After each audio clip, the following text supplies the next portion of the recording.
Oh, there's Erickson. I Hey, thought boys, maybe sorry I'm late. I thought maybe you were walking Elon's dogs on your day off or something. Guys, let's not just start right in on Elon. All right. I think you guys are being pretty hard on my guy. Sound. Obviously a visionary. And first, before we start, did you sign your document and turn it in? well, much like the Unbookables contract, I'm gonna hold out and see where this goes. That was what Rouse did. Is it working now, Greg? It's still the same microphone as before. How's my microphone? You're good, Erickson. You're less hot and fuzzy. I've heard that. Desktop. Road. Check. I think it's working, Greg. Tap it. Yeah, because I'm holding it way back, and it's. Yeah, but see, you're tapping it, and I don't hear a thing. But you're still picking up sound through it because I'm way in back of the computer holding the microphone. Yeah, but there's a microphone on your laptop. Ooh. I know, but wait, there's a microphone on my laptop? I'm way away from that, though. Maybe that is it. It's just hot. Yeah, I mean, I'm quite a ways back from where. Pull the mic away from your mouth. I'm way away. No, pull your mic away from your mouth. Yeah. Okay. No, now pull it like far away and talk. Okay. See, it's the exact same because you're sitting right in front of your laptop. It says. Whoa! Now it's hot. When you lean in Close to the desktop, computer, it's real hot. Yeah. What's it say? Desktop? I mean, it says desktop microphone, and I chose that one, and so that's. And you chose which one? The one that's this fucking road. And that's almost highlighted. A piece of shit, but it was working fine, It was working fine when you weren't podcasting? Well, I ran a test on it. Look, I don't care. I'm just, when we get in early, I like to do a little sound check. And, Yeah. Make sure the video's working, or lights and everything. And you don't have to do that. You can do whatever you want, Andy. Here, is that any better? It's exactly the same. Okay. Yeah, which is fine. This is fine. It's this fucking screen. No, I don't want you, just plucking away at stuff in the settings. So you can hear me. Put right? that piece of equipment down, though. You can put that in the Because closet. that is definitely not where the audio is being picked up. Okay. Well, hey, fellas. Hey, Brett. Hey, Andy, how's it going? Good. Brett, Chad? Hey, man. How's it going? Welcome to an extremely hardcore edition of Issues with Andy. Oh man. Oh boy. We've been about that this whole time. So anything new. And I got speakers too, so that's new. That's a new addition. New setup, huh? Well, tired of the fucking headphones. Well, I thought the reason that you were using the headphones is because you kind of like the anonymity of what we were saying on this end. Oh, well. Other ears. There's meetings afoot down there. Oh, okay. So there's really? Yeah, we're competing for Wi-Fi to get the message out there. I know what I have to offer is not necessarily the truth. It's what I might think is the truth, and remember is the truth. Isn't it the same as them? It's what they think is the truth. Right, but they're sure they got an exit strategy. They're selling theirs as the truth. Well, and not only that, they've also capped their Patreon at 144,000, whereas we're willing to go bigger than that. We'll go bigger if we With that 144, is there any kind of receipt or guarantee? And it's all in history too, so there's that. So it's like it's not just of all beans. Yeah, it's not just like 104. Wow. It's already the club's already got probably 100, and I don't know my Jovi math, but probably $119 up there. So Wait, you think there's only 119,000 out of in history, all of the religions and all, and here's the people in all problem the world? is they're kind of dude intensive. So it's going to be a lot of that. A real sausage party up at Jehovah's. Yeah, because they're second. Like I'm in charge here, and I'm not interested in the position at all. But if you're one of those, it's going to be a sausage fest. By the time they figure that out, by the time they roll in what's left, it's going to be, oh man, and they're all going to want to go right back to Earth, which is where it's going to be. This is just my, I haven't really been listening, but this is where they're going to set up, and they'll just take care of a lot of shit. A lot of, and then I'll. Not necessarily you guys, but I'll burn. I'll be first wave. Andy, I think this is really good data for the Jehovah's Witness people, because basically what you're saying is from the buzz and all the information coming at you, this is what you've gleaned, this tiny little bit. And so they can go back and go, well, I see what he's grabbing here. So if you want to try and get kids early, you got to bring it down to a level that they're going to understand with pictures. They don't have a real, they don't adjust the message for the kids. I mean, I think maybe the adjusted message for the kids keep would your be mouth better for the adults, because then they would stay engaged. They also, fuck a lot of the kids in the church, or at least traditionally. Is that true? Is that a holiday thing? Yeah, they're kind of like, they have their own Catholic. They're like similar to the Catholics, but they have the thing where you have to be. I don't even know that's where the witness part comes in. I don't think it's tied into this. But if you're a kid and you get molested, Jehovah's no witnesses. right. You gotta have it. You gotta hope for. And when I was getting molested, I didn't think, oh, I wish. I mean, it's probably good thinking though. It's like, man, I wish there was somebody to be witnessing this. But you got to have that, or nobody will believe you. If it's just your word versus elder shaky hands. Elder shaky hands is in good standing. Yeah, probably throws it. He's one of the 144,000 for sure. Well, that's what he thinks. But I think even that kind of level douchebag, I think that it's going to be Jehovah and about 60 of his inner circle. Like VIP. Yeah. I don't know how he does that, but I bet it's it'll be like fucking those outsiders like Steve Bannon types. Roger Stone. Roger Stone's probably in on some sort of orgy deal. There'll be that. It sounds fun. It really is a limiting trait though, or a limiting factor in your recruitment to try to recruit people to this and tell them that 144,000 people total in history are going to be enjoy this.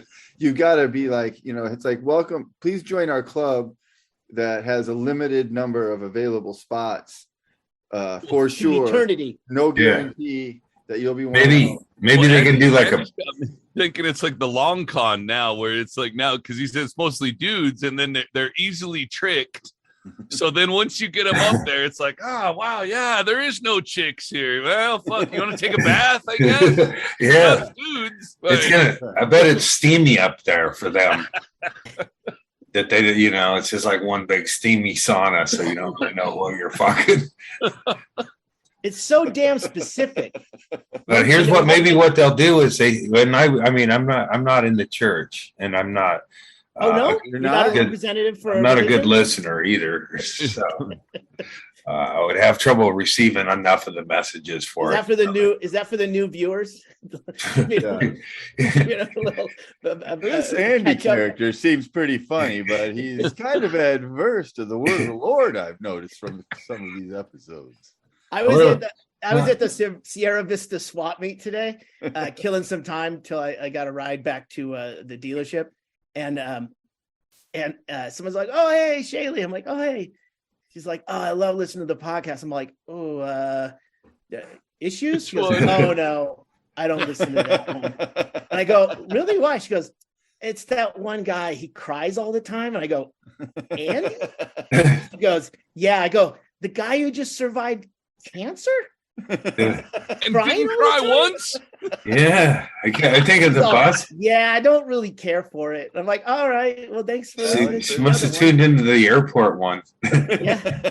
I think yeah, god damn it. You know, some people that's, you know, it worked for Michael Landon, but sorry, she didn't. You know, she's probably a heartless cunt. You know, crying about a Doug scores really Stanhope good. podcast fan right now.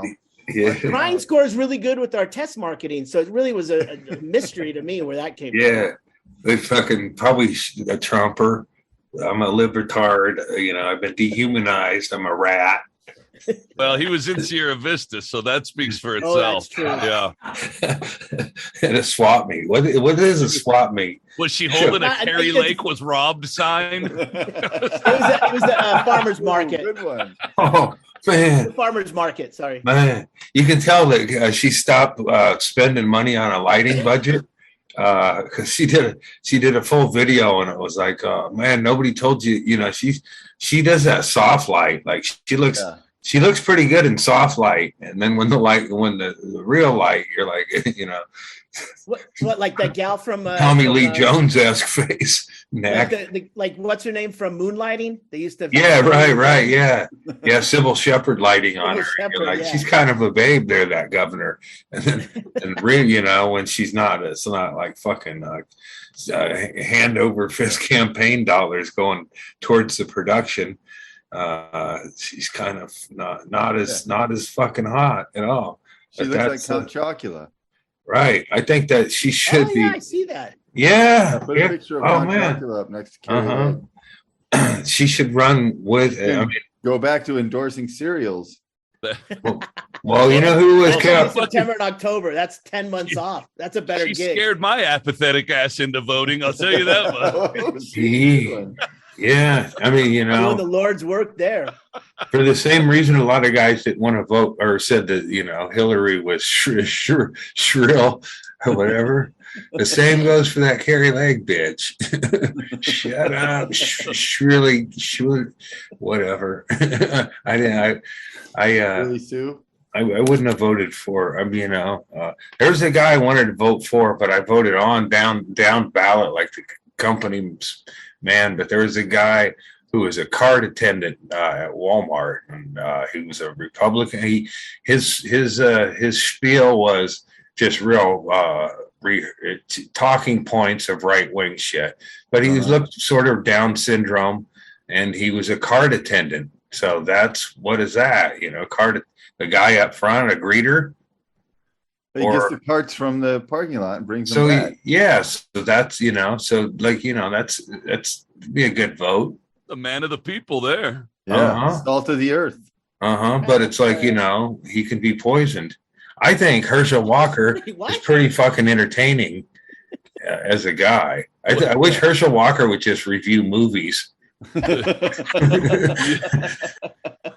He's dumb as shit. He laughs at does the dumb shit you don't get and makes that fun. There's like little parts of it that is coherent enough to make you feel like you can catch on to what he's saying if you just keep listening. But then, you know, then he loses you over a couple of sentences of just gibberish, and then he says something again. You're like, oh yeah, okay, wait, I'm back. The funny part is they try to put the closed captioning underneath it, and it completely gets it wrong. You know that's not what he's fucking saying. You're like, well, I know that's wrong. God damn. That's a good one, Chad. That's like, you know, the like I'm sweating more than a whore in church. There's an analogy right there. Yeah. I'm sweating harder than the closed captioning guy on a Herschel Walker speech. Just like is that soft like stuff? Yeah. Oh yeah, Herschel. You know, he you can see that he.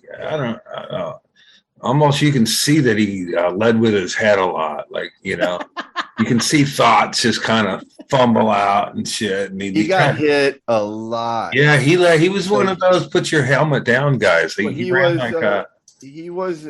I think this is right. Didn't he win the Heisman Trophy his freshman year of college, which was had never happened before? And then he won it again his sophomore year, I think. And then he left college after his junior year. But he was a beast. He was like playing a level above Division I college already as a freshman. Then he took a lot of hits. They handed him the ball a lot. Yeah. And the truth about CTE really is not that concussions are what lead to CTE. It's the less, I don't know what, can't remember what the word is, less than concussive hits, but repetitive. Like, so just repetition over and over. Yeah. Like shaken baby syndrome, but really slow. Yeah. It's just over and over again, over time. And man, that dude's and he left college after getting a lot of head wounds, and then went to work for Donald Trump. He got drafted by Trump's, or bought by, that was the big the number one guy for the new football league, and Trump won the lottery, or he signed when he was trying to buy a team. He was the first pick of the USFL draft while that lasted. For how long did that even last? Maybe a year it was a few years. I think it went at least 2 years and maybe 3, but Trump, I remember, I don't know the specifics of it, but he was kind of responsible for the league imploding. Like he bankrupted it. It's cool he's back in the run. So the thing that we're talking about, the speech that's been floating around of Herschel Walker, is where he starts talking about watching a vampire movie with his kids. Yeah. And it's incoherent. Right. He's trying to make a point, and he makes a joke about preferring to be a werewolf over a vampire, but then eventually working his way to a point about faith in God, I think. And then he has a dig at his political opponent at the end. Like, he brings it all back. Like, well, that's like that Pastor Warnick hanging from the ceiling or something. I didn't know where, he said, what was that line? He said that, I didn't know a werewolf could kill a vampire. Now I want to be a werewolf. Yeah. Wait, are you saying you wanted to be a vampire? Now you want to be a werewolf? Right. This is all part of your prepared speech. I love it that he picked some kind of a forum for a political discourse to let everyone know that he didn't know that a werewolf could kill a vampire. that was the right time to slide that in. Yeah, he just needs to admit he's a Democrat. Somebody needs to tell him. Yeah, dude. He should write it on his hand.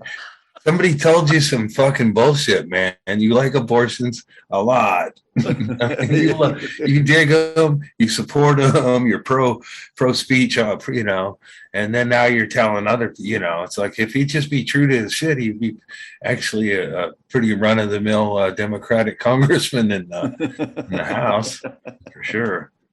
They don't have much of a standard in that House, I'm finding. That's clear. Yeah, who wouldn't like Herschel Walker as a Democrat? Shit. National hero. Yeah. Tell him how abortion saved you. How much did it save you, Herschel?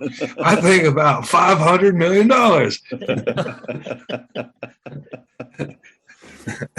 Yeah, he had some good seasons there in Georgia, and he still was he fucked like it. It sounds like at least, champion. Yeah, and plus.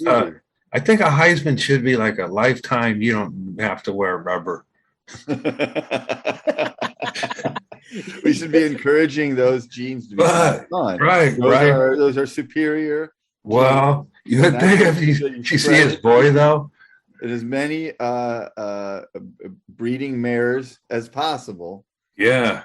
Well, that one son of his is kind of a bit of a Nancy, but hey, I think that if we have any new viewers and they don't see the episode where Andy cries, I think this episode is perfect then, when we advocate for the of Heisman Trophy winners. I'm trying to think about, more tearful things or whatever. But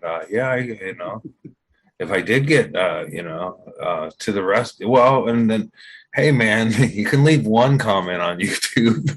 You can leave 2 comments on YouTube. But if you're having arguments with different segments of the podcast, you might be, well, now we are talking about you. But before we weren't. It's working. Now you can respond, but only once or twice, god damn it, because it's like it runs, that's why if Dale Earnhardt had turned a little more to the left, he would have been okay, but you're banking us into the wall with arguments. I don't know, maybe it's that's a bad analogy. Just been thinking a lot about Senior lately. Yeah. How he really did look like the Marlboro Man, and I thought they were the same guy for a long time. But anyway, rest both of their souls, probably. I don't think well, the Marlboro. Dale Earnhardt, even though he wasn't a Jehovah's Witness, certainly got an exemption and made it into the 140. Yeah, wouldn't you do that? Like you'd have a Hall of Fame of all time, Yeah, you'd have to let in a few, Ben Franklin. Dubs. Come on.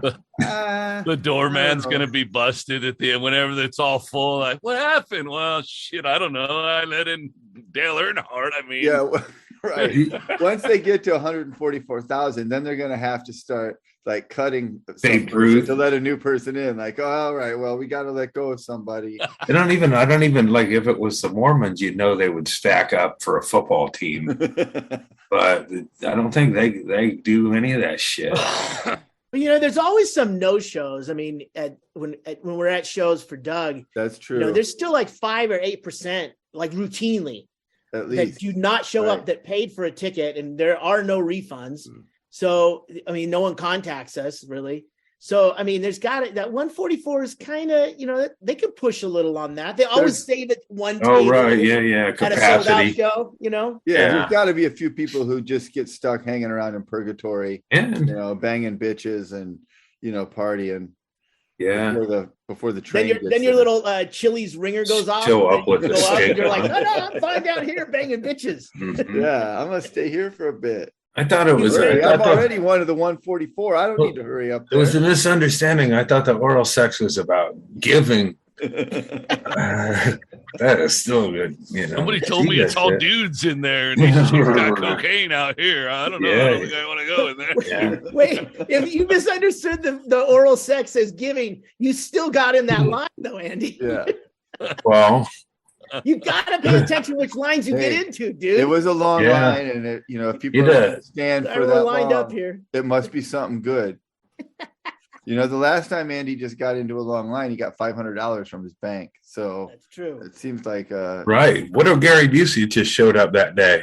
Said, hey, remember me? What, are you just joining the line up here? Yeah, these ladies said they'd hold my place, and I had to go get my ID, Gary. Still holding on to the Gary Busey fucking slice. Well, I actually saw a clip of Curb Your Enthusiasm where a lady acts like she knows a guy in the food line and line jumps. That's what they called it. And that's what, Gary didn't even use that term. He just said I was straight up cutting, and I was line jumping. Cutting is when you just don't know anybody. It's a subtle difference. Yeah, and I was line jumping with people I currently knew too, so it wasn't like, so really it was kind of a, mind your business situation. I seem to remember though that there were a protest to cutting, even if you let someone in that you knew, the people behind you were like, hey man, no cuts. If you wouldn't, no cuts, no butts. Yeah. If you would have known I was going to swipe something from Robert Evans in their sanctum, you would have had probably something to say on that end, I'm sure. It seems to me like he identified you right away as a narrative. Yeah. Who needed to be, noticed, and everyone keep your eyes on this one. Suspicious. I was expecting him to say, can I kiss you on the mouth? That was the Gary I was dealing with. Aggressive, but, Hey, how about our well, not our fallen comrade, but Andy Dick is back in the courts. I didn't see that. What's the Andy Dick story? Here, I'll get one of those. I think he's finally just facing a little bit of jail time. But like he groped everybody. Yeah, it was just his way of saying, "Hey, I'm a creepy fucker." Hey, here I am. I never encountered him. I know Stanhope had kissed him on the mouth. Yeah, that was at the Comedy Store. I think Doug was just preemptively violating him. Yeah, that's exactly how it went down. Yeah, here's his live stream. Look at his face. Oh my god. Yeah. Yeah, it's kind of. I mean, it'll make a great documentary because he just didn't kind of descend into like live podcast from a trailer and then he stole tools. Shouldn't he be like making a fucking killing on Cameo? Like that, he should be the guy. Like that's the guy who could just do cameos all day long. You can't suck your dick in a cameo. It's like people would pay for it. He'd be like if Cameo could pop up and you could put your dick in it and it would suck it for pocket change. Andy Dick Cameo. Oh my god! I just fucked my computer screen. He's been in like a couple of like long running sitcoms too. It's so weird. He's right. I'm sure he's hoping that Dr. Drew will get his celebrity rehab. He's probably pitching it. Get Puck. Puck from the real world. Puck? Wow. Yeah, that's a name I haven't heard in a while. I saw on Twitter somebody mentioned him this morning, so I did a little, and you're not talking about Midsummer Night's Dream. You're talking about Real World? Yeah, Real World Puck. Kind of was the. Wait, Chaille, did you mean the real Puck from the Shakespeare play? Yeah. The donkey? Yeah. There's some culture in this show. Nobody says a donkey can't play football. Oh, fuck. Yeah, so what's Andy Dick going to jail for? You guys never told me. I think the groping, maybe, but I saw he was trending. Find out what he's actually. Yeah. I want to know what the. Well, let me get the picture of Puck up first. Yeah. Right. Puck's doing makeup. He's doing makeup. Oh, man. He's also he should be in Canada doing Bryan Adams impressions. He does look a little bit like Bryan Adams. Yeah. He also looks a little bit like Brian Bosworth.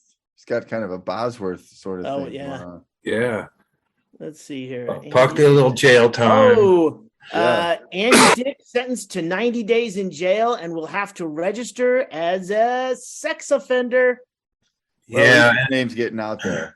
Yeah, he'll probably have to. Bad press. He'll probably have to mention that when they check into an RV park. Go to the sex offenders corner. But like he was the trailers over there. Recently, he was stealing tools. Like it's like. Oh really? Yeah, he's like stealing copper and shit from. Right, like he's that level of, and then doing live streams while that kind of shit's going on.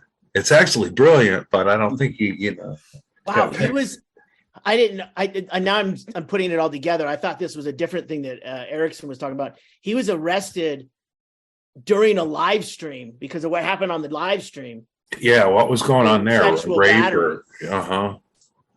Suspicion of sexual battery on a man in Trabuco Canyon.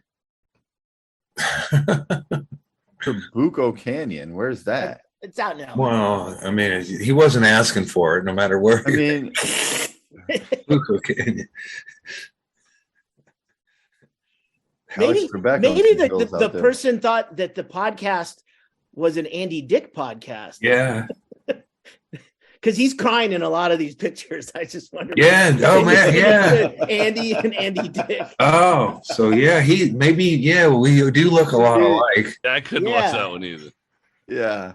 But sometimes people don't like something and you're like, oh really? What did you not like about it? Well, I didn't see it. I just heard about it. So maybe they just heard a guy named Andy was crying a lot on a podcast and they just thought it was the one I was in. Yeah. It could be. But I'll do crying. I can do crying and squat on some pie for special cameos. Wait, what? I get the crying on camera. That seems more like an OnlyFans kind of thing. Yeah, right. That's what I You want meant. big dollars if you're squatting on pie. I'm not squatting on pie for no fucking Patreon. Well, you're the one making the deal here. I mean, yeah, I got to get on the OnlyFans for that business. Yeah. Make some real money, Andy. Yeah, and that requires like a baby pool. Yeah, there's the pie. Isn't that the pie squatter on? Wait, how do you know what it requires?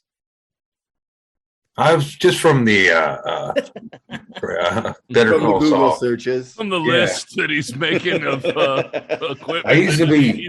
I mean, there was when I was on the Man Show writing, there was a lot of terms I hadn't heard. Like just they weren't in my world. But I'm glad to know what a glass Like coffee Monday morning, table. 8 a.m. Yeah, I mean, just different terms that I mean, my high school was limited. I think that's where a lot of the terms came from. Right, but like glass coffee table, I didn't hear about that one. What are you talking about? With people like getting shit on their chest, right? Oh, yeah. Cleveland steamer. Yeah. Well, it depends on it's like what do you call your mayonnaise? Depends on what part of the country you're from. What you mean, like Hellman's and Miracle Whip? People call all mayonnaise Miracle Whip. Fuck that. Where you're from? Miracle Whips. Like I don't know. That's what I used to have. I don't know. I think it was poverty, but I would have peanut butter and Miracle Whip mayonnaise on white bread. You ate a lot of those? Yeah, I did, and I kept my mouth shut. And then you got stomach cancer. Yeah. Yeah. I wonder if there's a Miracle Whip. Class action. And then you got the Whipple surgery, and it was a miracle. And it saved you. I think I'm getting. I think we're building on something here. I think I'm getting Camp Lejeune. Oh yeah, I'm getting Camp Lejeune. Fucking fatigue. It's on my emails. It's on TV and commercials, the radio. We were watching Dateline last night on one of the over-the-air true crime channels, which is just, they just show Datelines nonstop, basically.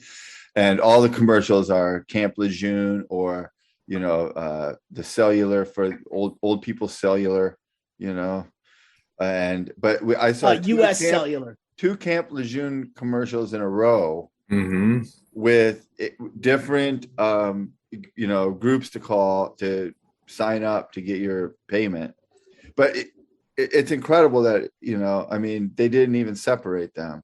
Same, they do that sometimes just to because the time is, they'll throw it back to back. Probably it's redundant. It's probably the same company. It's probably the same company with different, different little sub companies that you filter through to get your information, to get you running through their. I agree. Like if it was Jesus Northwest, I'd be like, fuck yeah, I was there, man. I heard Mike Warnke.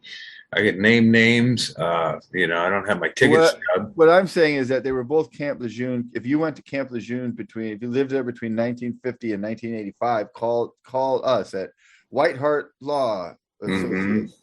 And then the next commercial was Camp Lejeune. If you lived there between 1953 and 1987, call Nordic Quest. Oh yeah. The only ones who can get you the best, it's like different. If you have a baby with an elephantitis. That weren't actual law firms either. They're not actual law firms. They're just this like middleman holding company thing. They probably vet, and then it goes into some kind of like, you don't qualify. Yeah. Just to weed out the Andes. There's got to be money in it though. From the end of the more people you get to call you, how are those people making money? By having a Camp Lejeune victim farm, I'm not sure how that scam works. Maybe they do part of the work and then pass on the vetted ones to the actual attorneys, who then take their pound of flesh as well. I feel like it's got to be that they get you and then they say, hey, look, we're going to sign you up, and you can apply for this stuff, and you can apply to get these, this payout. So, it's only a, a $55 fee to fill out this form. Right. And then, you didn't, bad news. You didn't make it. It's the comedy, or you just never hear scam. from them again after they get the $55 or whatever. Or you just give them the information they could already get from anywhere. But like, yep, sounds like you qualify. Contact this lawyer. Yeah. Thanks for filling out the $55 form. Yep. Yeah, I mean, there certainly is a paper trail of the people that were on base or that were serving. You can't go like 40-year thing. I think I was in the Marines. I got baptized, and we just drove through Camp Lejeune for the weekend, but I know I got baptized. It's downriver. Yeah, we did the water park, Camp Lejeune Water Fun Park, as a family every summer. You drive up there. The Junie World. Yeah, dude, that's funny. See, that should be a Saturday Night Live sketch, the Camp Lejeune Water Park. Yeah. They have all those dangerous slides. Just like a shot of the top of the slide, like people just getting ready to go down. Like that's where all the jokes are written. And then like you flash some water up onto the screen as they take off. Yeah. Boom. Done. Call Lauren. Man. Get him on the horn. Yeah. Did you watch the controversial monologue from this week? I did see some clips of it. Yeah. I have no idea what it is. I just saw it in my news feed. He did. Dave Chappelle is the host of Saturday Night Live. He did talk about Herschel Walker, and he did say that Herschel Walker is observably stupid. Yeah, that was a funny. That's where it does. You can just sort of see where thoughts come to. He's on a roll, and then it's just like fucking blank. And then he comes back around with some other shit, but it is kind of it's entertaining, but he just is misdirected. It's like Ted Cruz has got him under his control. It's interesting to me anytime there's any Saturday Night Live stuff that Saturday Night Live somehow still garners the attention it garners, because I feel like it's been not good for years and years and years and years, and they're so far off from I feel like if there's any sort of entity or brand that's propped up by this immense public relations department and push to keep it going, nothing compares to SNL. It must not be the Guardian, which I subscribe to their website news. They do every Sunday a sketch by sketch review of SNL. Oh wow! And it's always it's terrible. I mean, every week they say this is terrible. Oh, this one's worse than all the others, but yet they still do it every week. Why? How does it still have this? Why are we still talking about what SNL does on their cold open? It must be harder to do. Who cares? Nobody thinks it's good, and why are we? I feel like it's a propped up thing. It feels like the last time it was really good, it was called Living Color, and it wasn't even Saturday Night Live.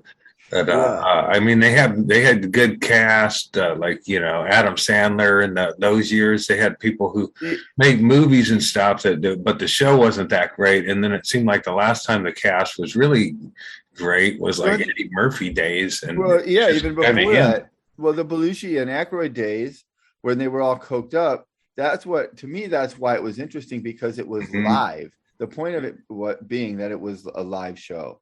So, and there's only 6 of them. So they would get done with a sketch, and they would show, as they're cutting away to the commercial, they would show them jump up from the set they were on, start ripping off their clothes as they're running to the backstage area. And then they would go to commercial, and then they would come back, and John Belushi would be out of breath, and he'd be at the, news desk or whatever, getting ready to do a thing with Chevy Chase. That was the idea. Oh, look what they're doing. It's live. Anything could happen. Now they have 42 cast members. It's all, very much controlled. Hey, they still do the shot of them going, all right, we're coming up in 3, 2, but it's not it doesn't have that same. Yeah, I can't remember the last time I saw like somebody reposted, a skit. It's either the monologue or the music, or it was like they did a lot during the Trump impressions and Alec Baldwin and stuff, but not really moments of skits that are hilarious or memorable skit characters. Yeah, maybe I missed it. Someone was trying to argue that Kenan Thompson is the most accomplished SNL actor of all time. He's been there for 20 years. So long, but I can't remember anything he's ever done that's been good. And at least maybe I know I'm an old out of touch person. I get that. And that's fine. You don't even get the references of who he's doing. But I don't know that I've ever seen like if you even think back to like Mike Myers and Phil Hartman and Dana Carvey, Kevin Nealon, you can think about the characters they were doing and go, oh, that's a funny thing. Like of course Wayne and Garth made a movie. It was funny. It doesn't seem like those moments are happening ever at all. Yeah. So now, right? There's nobody to go, oh, they're doing that. Nobody, I can't think of, well, I don't watch a lot of different skit shows, but I can't think of anything that's a big production that does really good skits right now. Some online, there's stuff online, but not like. The best sketch show is the guy that used to be on SNL that does the Netflix show now. What's his name? Oh, fuck. What's the name of that show? Not hating that. No, I wish I wish you weren't here, or what's it called? I wish you know what I'm talking about. I don't know. God damn I found it. It's old. Jenny and I found it on Netflix, and but I didn't realize how old it was. So once again, I'm fucking way behind the times. Hennigan fucking made fun of me because I brought it up at football a while back when he was here. He's like, yeah, that was like 12 years ago. Don't fucking date yourself. And but it was Key and Peele is on Netflix, and I had never seen that.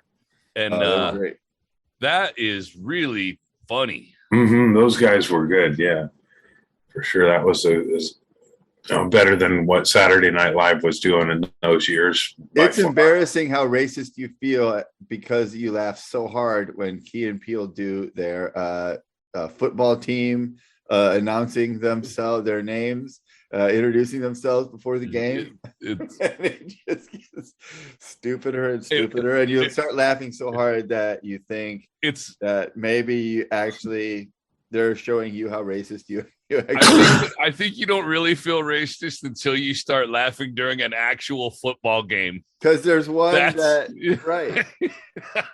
Yes. Absolutely correct. Yeah, but Jenny and I watched all of those recently and just fucking, falling off of the chair, fucking laughing. Those are fucking good. All of the best sketch comedy shows were with people who were a cohesive group, a small group of people who work together a lot, whether it's Monty Python or Kids in the Hall or Mr. Show. It wasn't. SNL's problem now is that it's all about who are the new SNL people, and they get 3 new people every year and they drop a couple of people off, but the cast rotates so heavily and there's so many people on it that none of them work together, and they all compete to get their sketches on. So they're not even, they don't even work together that way. So they don't develop the comedic timing and all this shit that, Kids in the Hall, it was 5 guys. They did everything. It was fucking brilliant. Monty Python, same deal. Yeah. You have to have a smaller group that gets used to working with each other. Otherwise, you're just disparate parts that are thrown together, and then it's funny if someone cracks up while you're doing it. That's how they get their laughs. It's like community theater, and everybody's kind of competing to get those lead spots and stuff. Mm-hmm. Yeah, it's the vibe you get watching it too. It's like that. Like we used to remember, like the old days and the Eddie Murphy days for sure. There'd be those last skits, and those would really suck, and you could feel it dragging, and you could feel the people in the skits not wanting to be in the skit. And then that's what it started feeling like more and more, like throughout the show. And the news would pop or whatever. But then when the news is like, even that you don't get. I don't see a lot of clips from that even. You know, and that to me was always the funniest part of Saturday Night Live, even when Dennis Miller was doing it. Well, I mean, even think about Chappelle hosting. His Chappelle show was funnier than anything SNL's done in the last 10 years. Mm-hmm. You know, I mean, because it was one guy. Yeah, he had his buddies, his ensemble cast. It was the same group every week, and they got good work. They got going to your point. Yeah, I think you should leave. And then at some point he saw his audience. I think you should leave is the name of the show I was talking about on Netflix. That is a good sketch show, and that guy used to be a writer for SNL. I'm sorry to interrupt you, Andy. Mm-hmm. I think I said I wish you were here, or I wish you weren't here, or I wish you would go. I almost feel like Curb Your Enthusiasm. Curb Your Enthusiasm feels like a sketch show at times when it's just like Larry. Leroy, or what's the character's name? Leroy Black. JB Smooth's character. I can't remember his character name. So speaking of Dave Chappelle, I stumbled across something the other day, and I don't know what to think of it. And there's an IMDb page for, you've all seen Half Baked, the Dave Chappelle movie. That I love that movie. I think I watch it a lot, at least once or twice a year. Nude stoner movie. There is an IMDb page for an Half-Baked 2 starring not Dave Chappelle or anybody else that was in Half-Baked, except for the chick that played Mary Jane. And it seems like a cameo appearance by Harlan Williams. Man. And I don't know. And I don't know if it's been made or if it got shelved after made or what happened. They couldn't even get Jim Brewer. No. And I don't know what to think of that. I don't know that I'm not seeing anything. Oh, and the main dude is Muniz from fucking. Jeez, could you cough any louder into the microphone? Me? See, my mic is. The other guy who was coughing. My mic is working. I know your mic is working. It's fucking overmodulating when you fucking hack into it. A mic is working. It's the microphone. Yeah, a mic is working. They are both yours. When the cough throws you forward toward the microphone and then you cough into it, it's like a physics experiment, like the Doppler effect. It's getting louder because the waves are shortening as they're coming into the microphone. Did you have to do that for football? Did you get your testicles checked for football? Over the physical? Yeah. Yeah, of course. Yeah. Okay. Yeah, you turn your head and cough. Yeah. Remember the first anyway, now I'm just we can get back to the movie. This conversation. You grappled on to the word cough and then went to, hey, did you ever have to fucking turn your head and cough during football physical? Well, it's just and it occurred to me some of that shit went on in my town. And maybe that was just another situation. And then, but that's, you got the 2 fingers up under your balls that's how you could play football. That was just to see if you're cool. Because they had way more in store for you coming up. If you could keep a secret. Are you a team player? There is no, Yeah, they thought they were checking you for a hernia, but what were they checking that for? What was that a check of? Was that a hernia? Was it a hernia? Yeah, it's like a little blowout down there. If you, I don't know. Yeah, I know.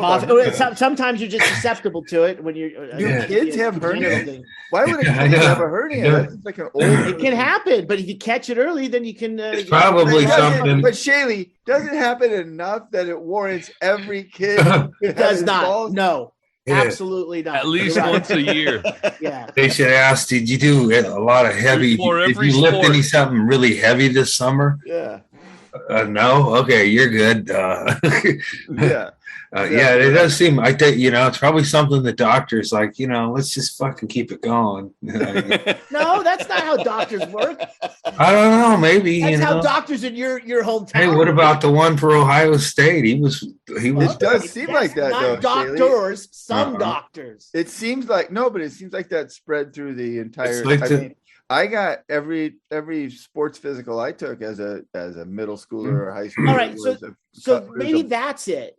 One kid had a hernia, well, when you're doing physical activity, you might be susceptible to aggravating something that has begun. What I'm saying is that you could have tumors too. Are there enough kids that they catch that do have sports hernias or are susceptible to sports hernias? Are they saving enough future pain and anguish to justify making every single kid in America pull his pants down and have a strange, usually man? Yeah, and that's like put two fingers under his balls and cup them and lift. Why couldn't they had slightly? Like that's a very could have just had a lady do it. Apparently, it can happen at birth weirder. too. Yeah. Yeah, and then like you could have a hernia your whole life. If you didn't play 7th grade football, you would have never found out about it. Right. I go, wait up. I feel like, all right, you tape it up. Was the first kid who had a sports hernia go wrong before they did this? Was his dad a state senator or something where like, well, I'm going to pass a law that will never have this happen to another family? Yeah, some kid. You know, now that you mention it, not one kid ever came to fucking practice like, nope, I can't play this here, dude. Doctor found a hernia. Yeah, failed the balls test. It's like that's probably why the principal in my hometown thought he could check kids' assholes for wood chips after it was like already instilled in him that doctor will come and check your balls. That's it. Of course, the principal. Andy got alarmed that the fucking hey, did everybody get their balls checked for sports? Like all of a sudden, it occurred to him that might have been a universal. Yeah. But that's right, Andy. Your principal who wanted to check your asshole. Not mine. He fortunately my that's house, not the important part of the story, Andy. Right, but a principal in my hometown checked every boy that went through Andy's fact checking his care. The point is that his thinking is, hey, look, your pants are already down. Well, they're down. Let's just spin around. Let's do another. You've already agreed to. Well, it's like when you go to get your oil changed and they show you your dirty filter. Right. Like, oh boy, we better run some just an easy upsell from there. I feel like having see how that is asshole would have been a bridge too far, but in a world where we're already pulling our pants down to have a strange person cup our balls, then once it spin around. By the time what were they like? How many instances where a medical professional got involved were a result of a sawdust check? The guy. What made it so important? He invented his own reality there, and it worked. Yeah. It worked under those circumstances. I guess it's just like following orders. I think it's like the ball check on a smaller scale. I think it's the same. It's the same idea, right? It's like, well, we got to check everybody. Yeah, It's it. Sorry, man. I might have to. My hand's a little cold there. Ooh. Rita, hold my calls. I'm going to be busy all afternoon. Do you think it was the coach who said, "Hey, Bob, the principal. Hey, Bob, I think we got a problem here. We need to start making sure we don't got sawdust walking out of the mat in the gym and into the classrooms and like festering into some kind of a boil or something." I don't think I'm gonna be let you know right now. I'm conducting a sawdust check every third period. We have a we don't zero want these kids getting fishers. As Mike Tyson would say, is ludicrous. But that was a thing, but you're probably he started it on him when they're, I don't know how long he was there, but if he was first through fifth and he was there for like just 3 or 4 years, a lot of kids. In time though, that's a lot of kids that are prone to gaping. It's like, okay, no, thank you. Hey, Andy, so you think that it was the coach? He was rogue. He was doing that. He wasn't doing this because. Well, he was a principal of the whole school, so he was just like, he could imposing himself on the PE class somehow. And then the boys would go in, so he would supervise, I guess. I'm guessing I didn't go there, but I'm guessing he supervised their after PE. Boys would march one way, chicks would march another way. because you'd have double concern about a chick. So, if you think a boy's got wood chips in his ass, a girl could get a couple in front, couple in back, not even know it. Not till years later. Yeah. She could smuggle a half a bag of mulch out of there. I the whole thing and all the mention of it, he wasn't interested in the, little ladies getting wood chips up their ass. Once again, red flags all over the place. So that's cool. I mean, the guy ran a good haunted house. I'll say that for him, and gave out full-size candy bars. Hey, who are you talking about? That principal. He was. He lived in my neighborhood. He lived in my neighborhood. Giving us ideas for a new exit on the haunt, Chaille.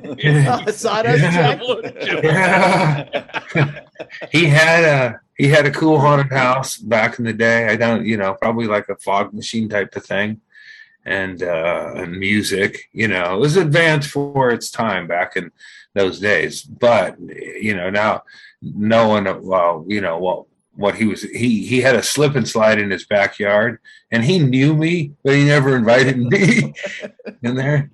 So I don't know. Slip and slide in his backyard. Does he have children of his own, or is he had children of his own? But it was for kids who went to, like, I know one of my friends went and hung out there at the slip and slide a lot. Yeah, that's how you get rid of the sawdust. You take off your trunks and do a couple of runs down the slip and slide. So yeah, he kind of got run out of town like the old school way by older brothers threatening to kick his ass. It's like, but it's like, there's nothing you can do now. You already made your brothers sissies. He's already prodding up into their assholes, and that's not going to make good varsity football players. That's why you guys went 2-7 your senior. I know a third of us had their spirits already bucked, man. We can't all be centers. Come on. That's not being a center. That's gaping anus. The Coquille Indians team this year is deep at center, but other than that, their team is lacking. Yeah, everybody wants to snap the ball long count. Just stand there with fingers up their ass. Oh my God. That's how you play. Yeah, we weren't. That's probably part of it. We were runts, and then, like rest his soul, our varsity football coach is showering with us with his big swinging dick. Didn't do us any good when we got into high school. Why do that? If you're just a regular sized fella, you don't do. I think he was trying to coach us up. You can't coach a guy to have a bigger dick or. Yeah, you can't coach it, you can coach at will to win, but not really him. Yeah. We weren't, but we were, undersized. And I can count 4 or 5 of our varsity starters that had their ass spread for that principal. And that's not counting summer fun. Summer fun over at I could have got molested like just blocks from my house, and I chose to go to the tech capital of Palo Alto, Menlo Park. Early on, you were a road dog, dude. Yeah. I was looking for a tech savvy nerd. Instead, I got a handsy ex fucking deacon or whatever. Whatever the fuck. No, he was studied to be a monk, not with his hands. I think monks are supposed to be cooler about shit. Well, they are less handsy. Yeah, you didn't get that far into studies. Yeah. I would think a monk would be less clumsy. Right. That's what they studied for. So anyway, there was no witness, so it didn't happen.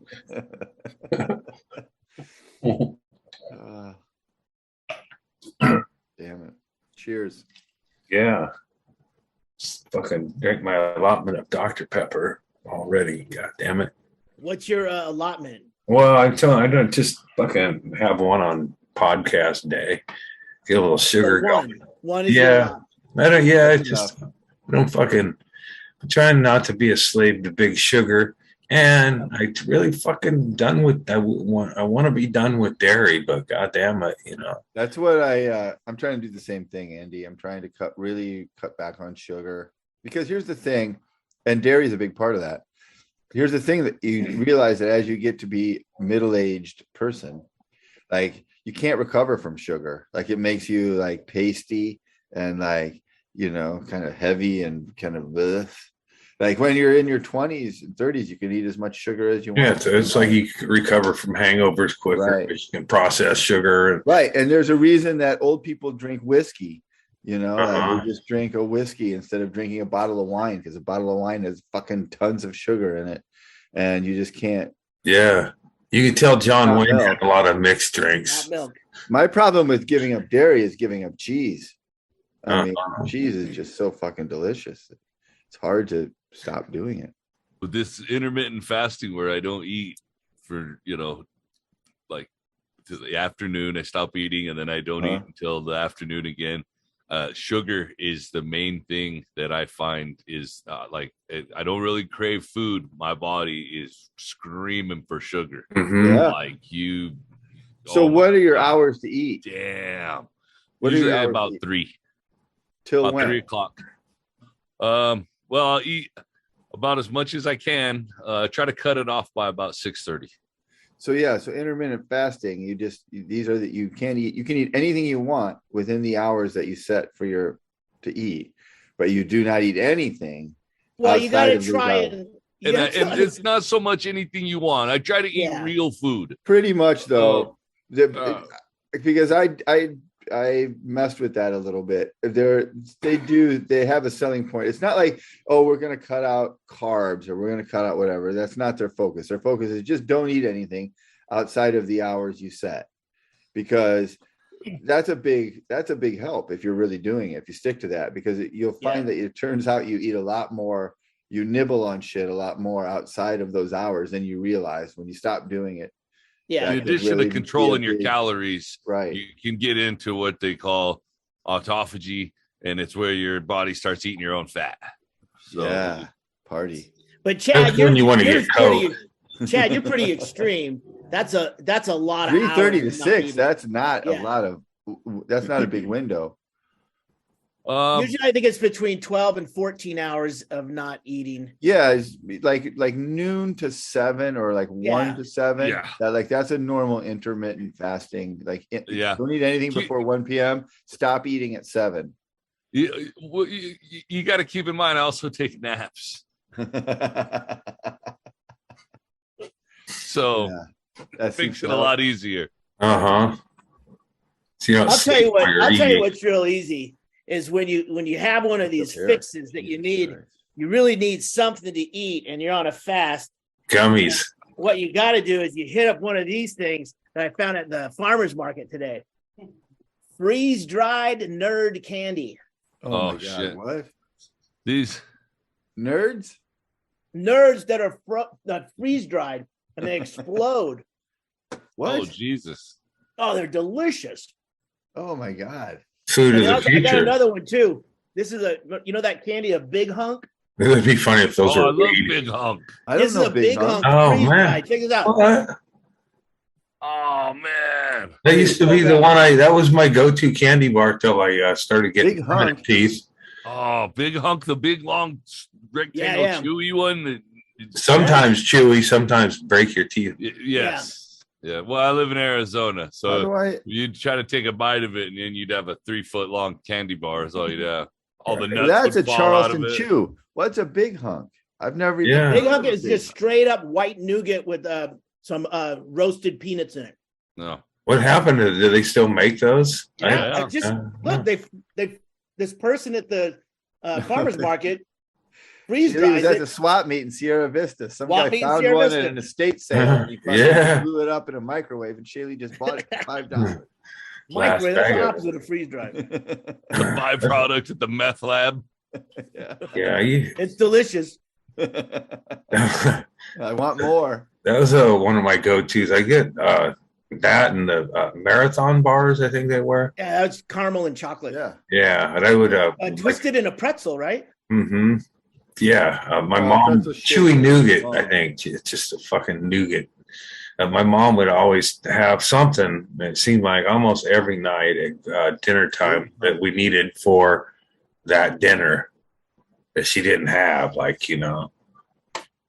what was the plan for dinner? And then, would you go get some hamburger?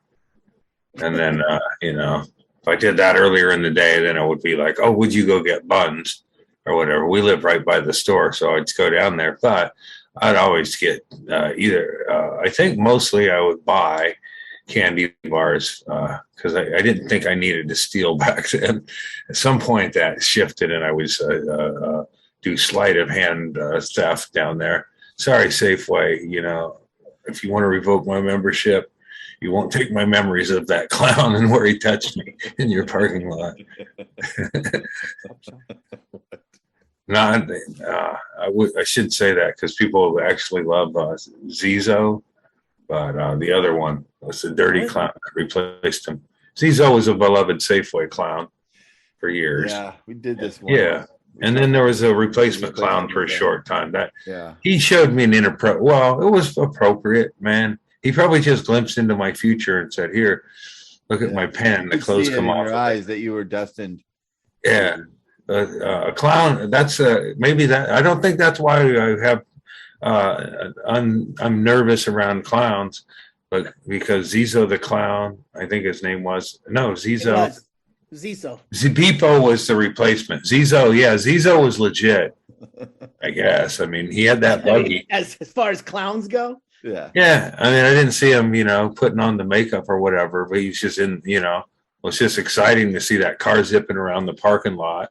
Did it do wheelies like that in real life? And he didn't have a dog there. I bet that's just for the picture. And then when you see him, you go around there and then you go in there though. You'd have, he developed enough trust in people to let, white trash kids load up in the parking lot of Safeway with a strange clown who drove, he's like the bacon, it's like those burgers that are for a limited time only. It's like, hey, we don't know this clown. He's here for the evening, and you kids load up with him, and he'd give you he taught you to, he'd give you a card that said please and remember to say please and thank you.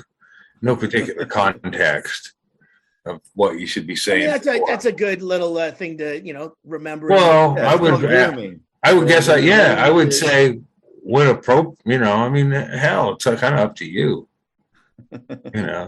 You tell somebody to say please and thank you. What if they're getting punched what if they're getting cream pie? What if they're getting sawdust checked? Right. Yeah. So it's like please and it'd be rude to not say please and thank you to the principal who's checking for a wood chip. It's like, I would be like, I'd be like, I'll get worried and go, so everything checking out okay?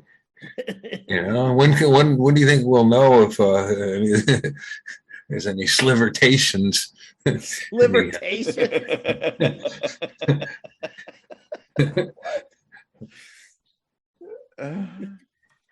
Yeah, I've always had a Safeway in basically everywhere I've lived. There's been one. I've never heard of Zizo the clown. Mm-mm. Well, I think it was a scam that they were running in Southern Oregon. Yeah, he could have been a Kiwanis. He could have been one of them. That there's a dude, and I can't remember if I heard he was more of a regional dude, but he would go to every event, and he was just like a hobo-looking guy, and then he would pull a fake snake out of a bag. That's like, is that even part of this shit? This guy it could just be a real fucking weird situation going on that's just like kind of frown, It's like the clowns are like, it's how I got started.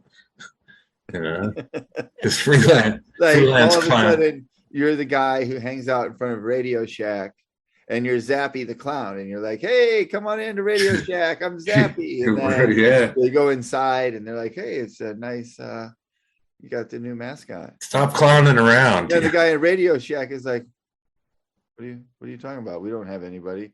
And then you go back out in the front, and he's long gone. He's taken off. Clowning was there before comedy, so was that a cool thing back? It's like, that was the stand-up of the. You're clowning. You're talking about like court gestures. Yeah, like you clown around a lot, man. Do you want to get into clowning? And that's how that. Well, I could see how it could take off, but like road clowns, like they were. Like, tough situation. Weren't famous. They never made it to fucking Barnum and Bailey, but they just toured. You like to be in front, at the Jester open mic night, trying to fight through that shit, just to get a shit gig that you'll probably get killed on anyway. Some fucking lord will cut your tongue out because you. But if clowning hard, I guess anyone who made it to that Jester position and could hold it has got, did the right show. Mm-hmm. Because if that'd be you're gonna get the best out of somebody, or they're gonna fold up. There had to be court jesters had it easy. Yeah, there had to be court jesters that were, upset about, the royal families not, seeing their art. Yeah. Going for the hackneyed, jesters who just juggled. And did they sell coke? Also, I mean, that could have been a thing that, sustained a jester through a couple of rough shows, whatever. Is that he was actually, if you get rid of him, then they're not going to get the good blow anymore. It would stand a reason. To keep him around. But who's, nobody, who was the best jester out there? Nobody can, there's, there isn't one. Right? There should be one in history. Famous jester. The Unknown Comic, that was that was after, I think. He was good though. Who was that? Do you remember who the Unknown Comic was? I used to know his name. I don't remember his name. Yeah. That's a comedy. That's another Comedy Store, LA character. Oh yeah. Creation. Yeah. Store. Murray Langston. Yeah. Yeah, funnier than anything Murray Langston ever did besides that, Uh-huh. But that's still pretty incredible to think of that and to pull that off. That would have been a fun. 50 years later, still one of the funniest. Well, did he do for a comedian? Did he do coke, or was he known as being? He was on the Gong Show. Oh, I know. Can you imagine? Have you seen an episode? You don't think the idea for the Unknown Comic came from a fucking coke party where he took a fucking fast food bag? Yeah, that would be almost like an answer if you go hang out and party backstage at any show, past or present. Probably the Gong Show. I don't know if my heart would, as a younger man, definitely Gong Show. They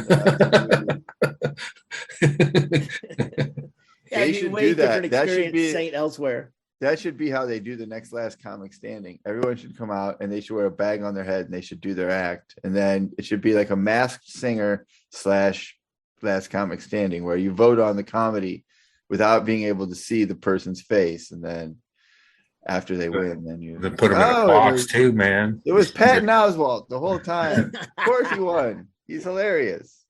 Yeah. It was Andy Dick, everybody. Fresh out of jail. Who would have thought? Yeah. He was he needed those tools to carve out a new set. Once he covered his face and he was anonymous, then he could be his true self. And that's when he found himself. And that's when he got centered. And that's when he became a whole person and stopped abusing and groping people. Became a better person. Yeah. Well, he'll go to jail, and maybe somebody will let give him an unwanted grope or two, but they'll probably want to wash their hands thoroughly. What they'll find is that you can't grope Andy Dick. He's ready at times and excited. They should put him in a cell with Hedgehog, and then like those cartoons where it's like a starving wolf that sees a hamburger.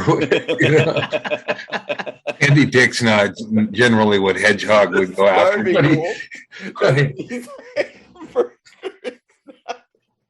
I knew exactly what you meant. Yeah. Is he talking about the porn star? Just like a cartoon where they're, I know. A hedgehog. On like a deserted island with somebody on a boat with somebody for a long time. You look across, and then the person across from you turns into like a giant ribeye steak or a or something because you're so hungry, but you said or Hedgehog it just fucking alpha him in the cell. I mean, I think Hedgehog's been gone. He's been up the river a bit, so he might already have turned. Who's Hedgehog? I don't know. Fucking Hedgehog, the famous porn star Ron Jeremy. Ron Jeremy. Oh, Ron Jeremy. Hedgehog. It's a little Puck fact. Puck, he was getting out of jail, and then he was getting interviewed, and he said he was in the OJ cell. Anyway, it's a little trivia. When OJ was incarcerated, Puck claims to be in. He was in. You got a lot of Puck information. Well, I feel like you watched I feel like you're about. I didn't even do a documentary. I did I did as deep a dive as his whole thing warrants. I did one thing, but somebody said they saw a homeless guy who looked like Puck, and then I Googled what's up with Puck.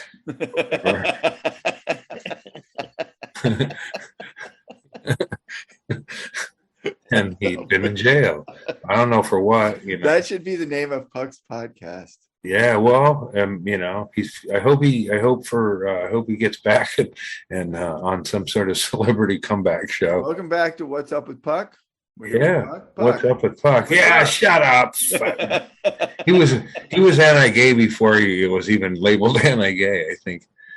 Wasn't he? He was against. I remember that Puck's, to me, the biggest thing that Puck did that made everyone totally grossed out was he got a jar of peanut butter out of the cabinet that wasn't his. It belonged to somebody else in the house, and he stuck his fingers in it, and he fucking glommed a whole thing, and then he put the lid back on and put it back in their cabinet.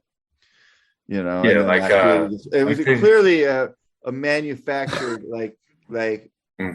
Real World 2 wasn't as exciting as Real World 1, so they had to start thinking about how to make conflict, and they're like, hey, you're a dick, put your fingers in your peanut butter. And then it's like he's like one of those guys where they just twist around his, okay, he's kind of rough from the streets or whatever.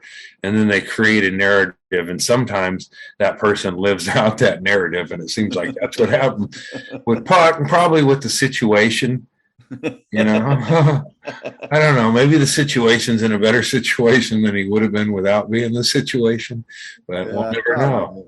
Got more money.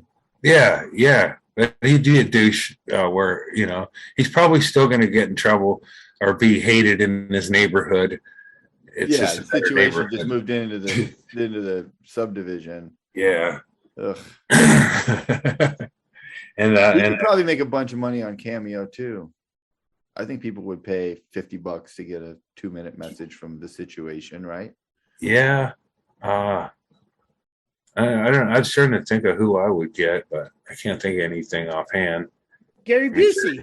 Gary Busey would be triggering. Yeah.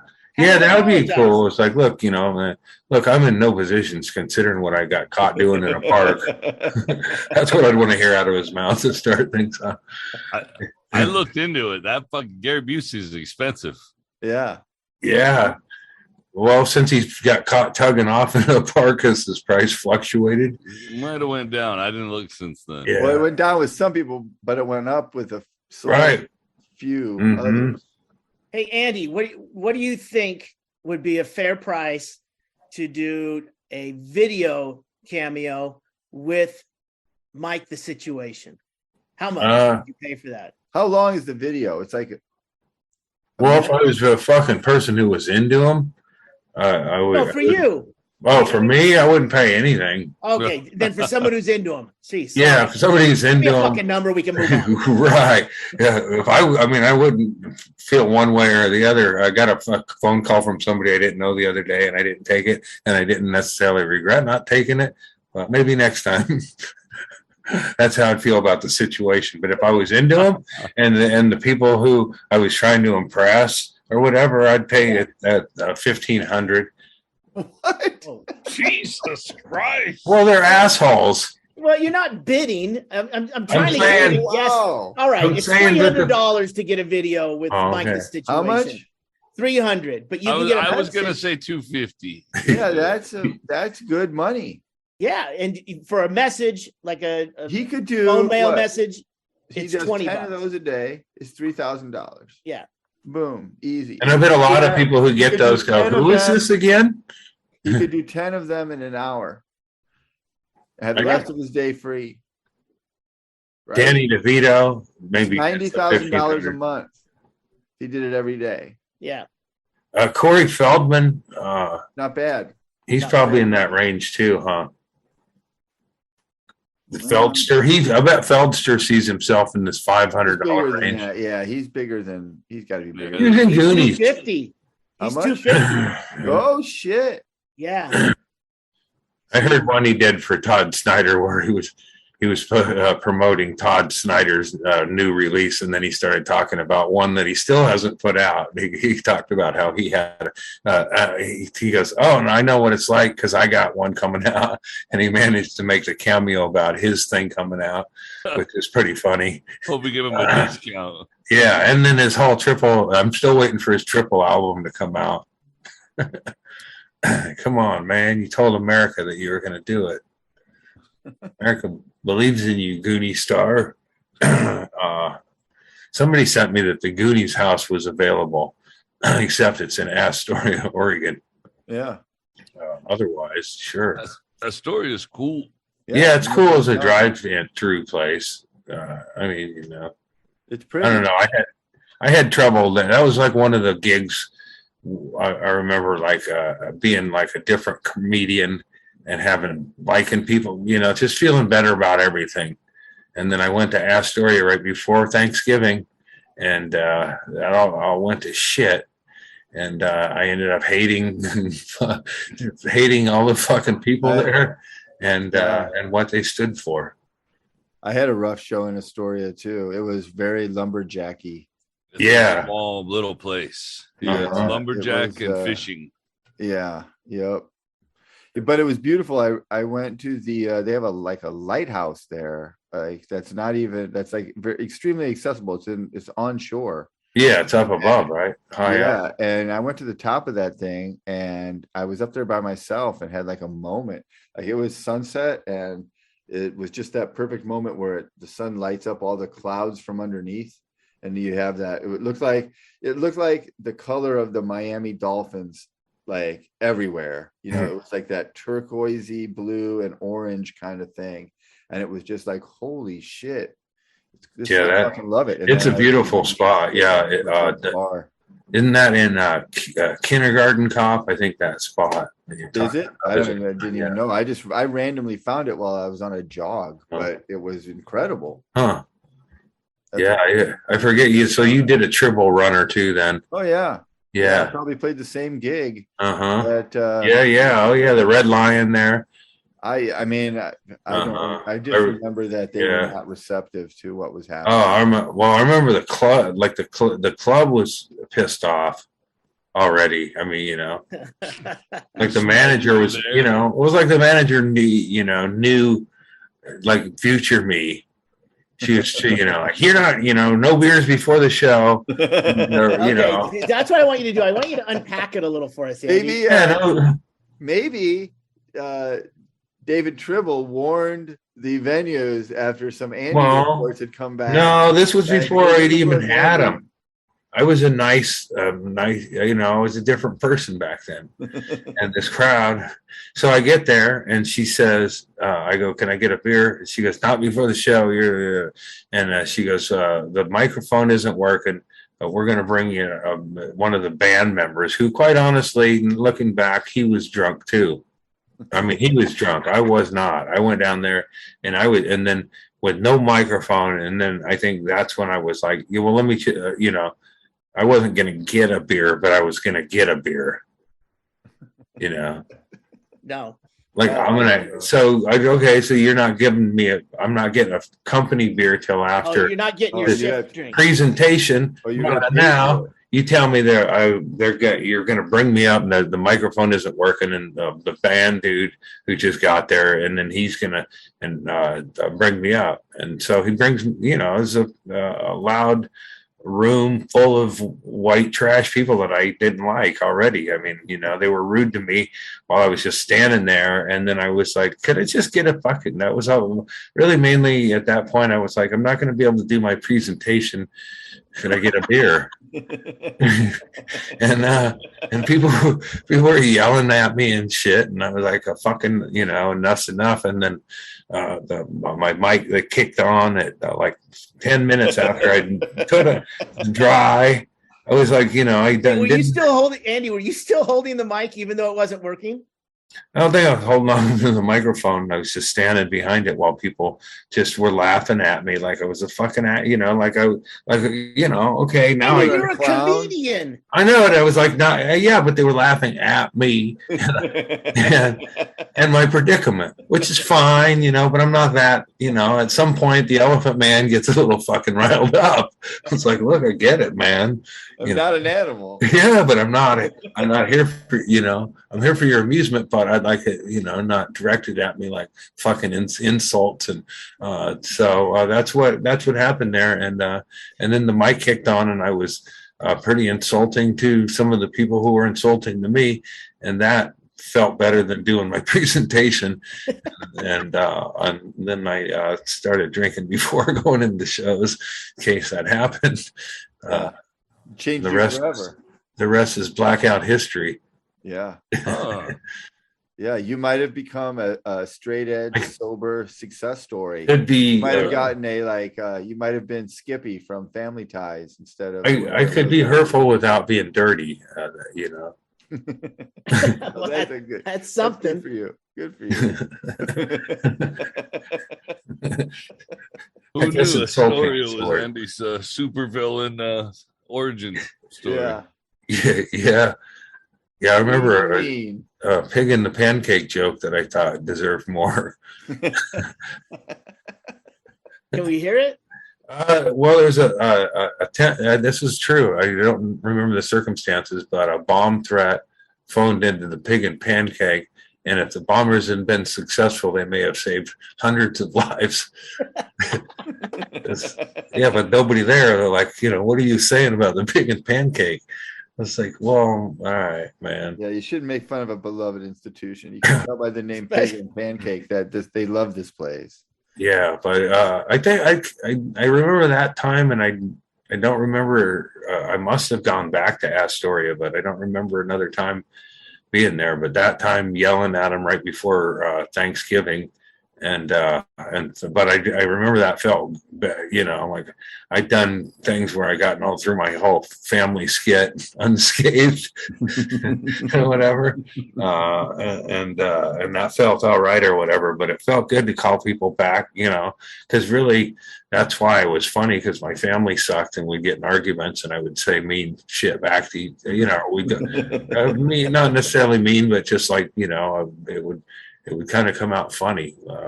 And so it was felt natural when I was yelling at people and calling them white trash and, right, talking about where they lived and their broken down shit and stuff.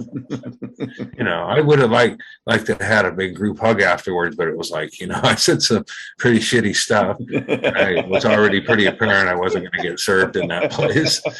So it was also, Chaille will appreciate this, I think the first time I ever just bailed early. Because up to that point, there was just no structure laid out there.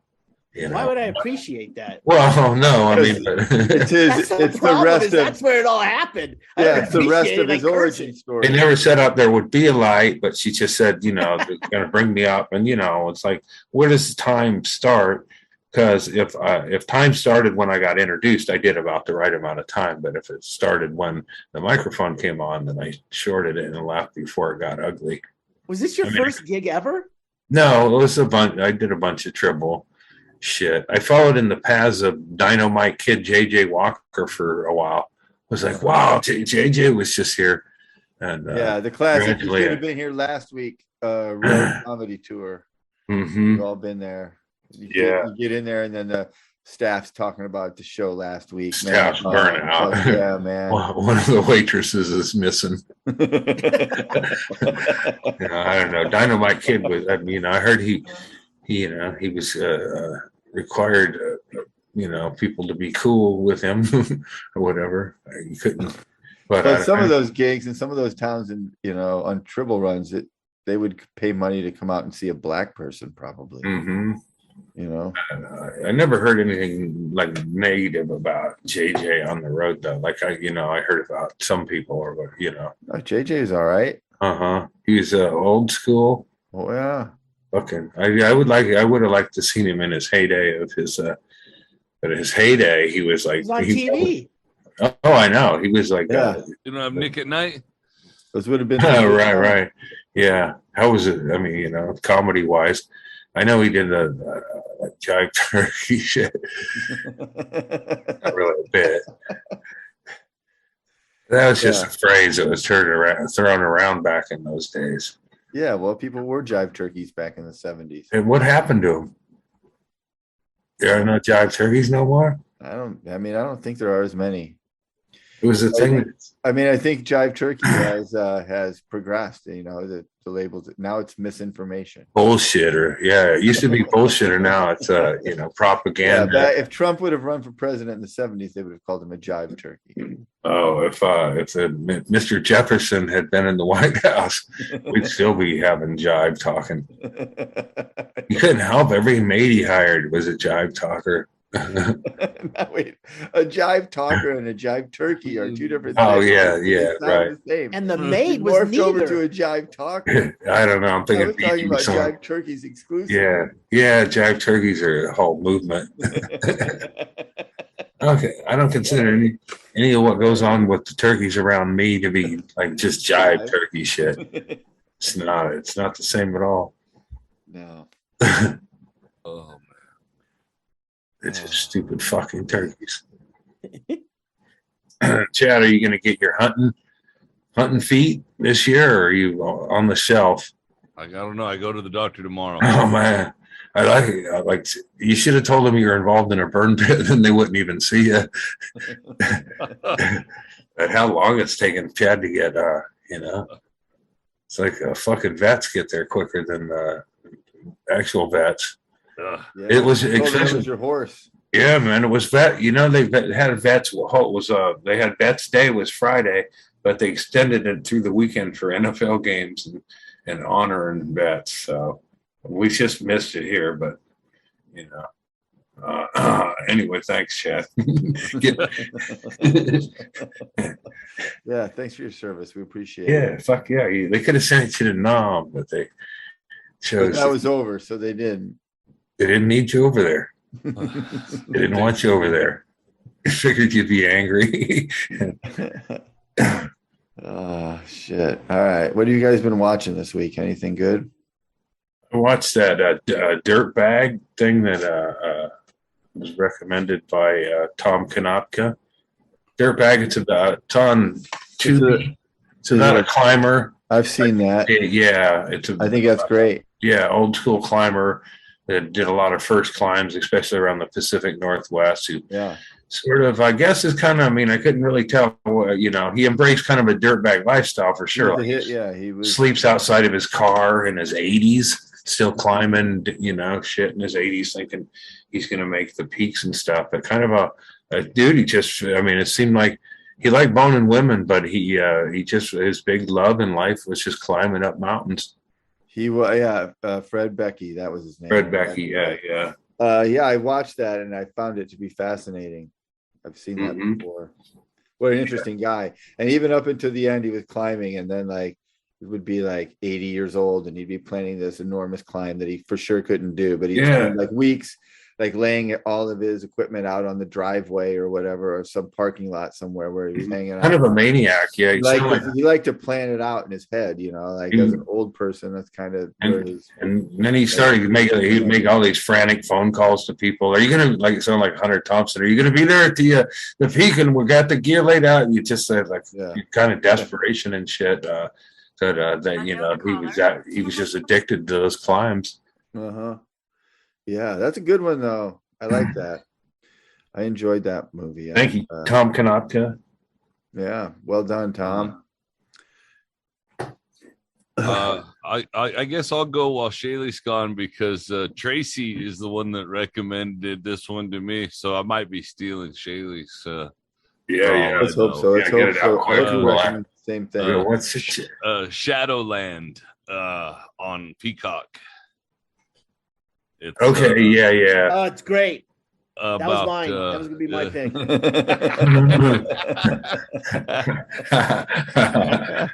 Too late, man. It's already landed.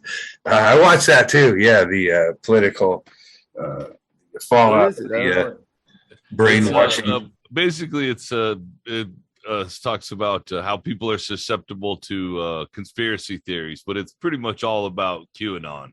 And on January 6th, there's Yeah. a big part of that because they follow this one gal and she ends up spending a year in prison for going to this thing. And the funny, well, not funny, but the thing that was very interesting is the guy that drove her there, a friend of hers.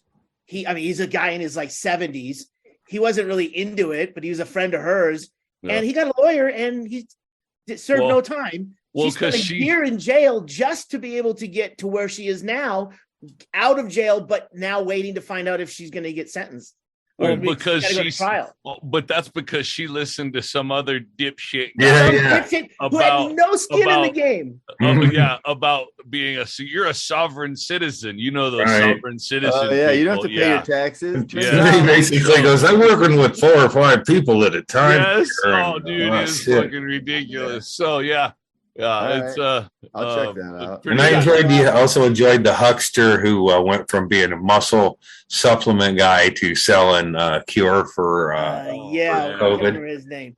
He's basically selling people bleach. He goes, I drink it every day. Yes. Oh, not selling, giving it away. Yeah. For donations. Yes. Yeah. But you don't have to. I'm giving it away. It's free. And nursing homes. Let me know if you need more. I'll send you some more for free too for donations. Wow. All right. I'll Crazy. check that out. So we got 2 endorsements for Shadowland. Well, that shortened up the fucking Sure did. recommendations. Yeah. Absolutely. All right. It's all up to I'm trying to think of anything I've actually seen this week. We've been watching rewatching Barry. So. Yeah, that's that last. There's a couple episodes of that. It's just like film school type shows. Yeah, I get a kick out of that show.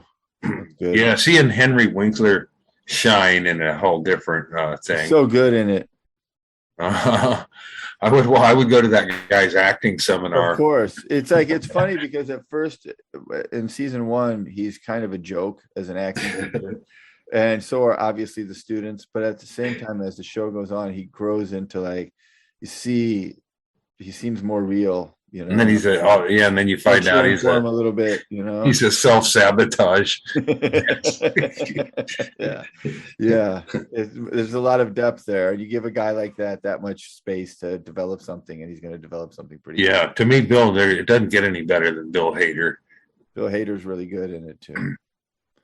I'm still not sure if I like the main girl. I can't decide if she's brilliant or annoying because her character is annoying.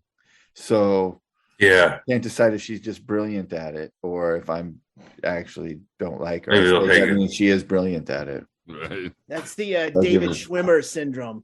Yeah. Do I really hate him because he's a really good actor at being a fucking douche? I'm supposed to hate him? Yeah, I guess so. Yeah, he's probably totally different character. But I'll also recommend I Think You Should Leave on Netflix with Tim Robinson. If you want to watch some good sketch comedy, forget SNL, as you already have. But it doesn't even break up into sound bites anymore. No. So, all right. That's a good one. Yeah. Thanks, fellas. Thanks for being here. Storm the Capitol again. Thanks for going so hardcore, extremely hardcore. And I appreciate it. If we're going to make it in this tough and rough and tumble podcast world, we definitely have to be hardcore and put in a lot of hours. Yeah. We're going to ask you to do a lot more for a lot less around here. Patreon. Absolutely correct.